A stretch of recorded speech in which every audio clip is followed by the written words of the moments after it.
पति ने सिर्फ बाई युएग्वांग को ही अपने पहले बच्चे की मां बनने का अधिकार दिया था और उसी अहंकार ने सब कुछ जला डाला। जिस रात विला में धमाका हुआ उससे पहले ही सब तय हो चुका था। घर के अंदर बाई युएग्वांग मौजूद थी और बाहर निकलती हुई पत्नी के कदम बिल्कुल शांत थे। अगले ही पल विस्फोट ने आसमान हिला दिया और आग की लपटों के बीच वो अपने अतीत को दफना कर चली गई। पति हवा की तरह भागता हुआ पहुंचा और चीखता हुआ उसे ढूंढता रहा, लेकिन उसे क्या पता था कि यह कोई हादसा नहीं बल्कि बदले की पहली चाल थी। सिर्फ एक हफ्ते पहले तक वह औरत अपने पहले बच्चे के सपनों में खोई हुई थी। कमरे में छोटे कपड़े सजे थे, दीवारों पर नन्ही तस्वीरें थीं और भविष्य के नामों की सूची तैयार थी।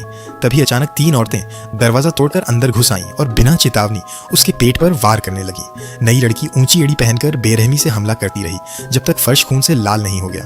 उस दिन उसने सिर्फ बच्चा नहीं खोया बल्कि हमेशा के लिए मां बनने की संभावना भी खो दी।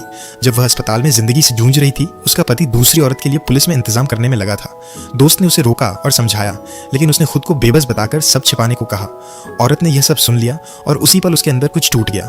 उसने तय किया कि वह जाएगी, लेकिन खाली हाथ नहीं।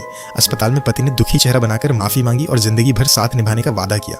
उसने भविष्य में और बच्चों का झूठा सपना दिखाया और यह सच छिपा लिया कि वह अब कभी गर्भवती नहीं हो सकेगी। औरत ने न आंसू बहाए और न शिकायत की। उसकी खामोशी ने पति को और निर्भीक बना दिया। फोन बजते ही वह तुरंत चला गया। जाते समय उसकी आंखों की बेचैनी ने उसे सच तक पहुंचा दिया। दरवाजे के बाहर उसने वह सच्चाई सुन ली जिसने उसकी रूह तोड़ दी। पहली संतान का वादा पहले ही किसी और से किया जा चुका था और क्योंकि उसकी प्रसव तिथि पहले थी, उसे रास्ते से हटाना जरूरी समझा गया था। उस दिन उसने ठान लिया कि वह सिर्फ जाएगी नहीं बल्कि उसे जिंदगी भर के लिए तोड़ देगी।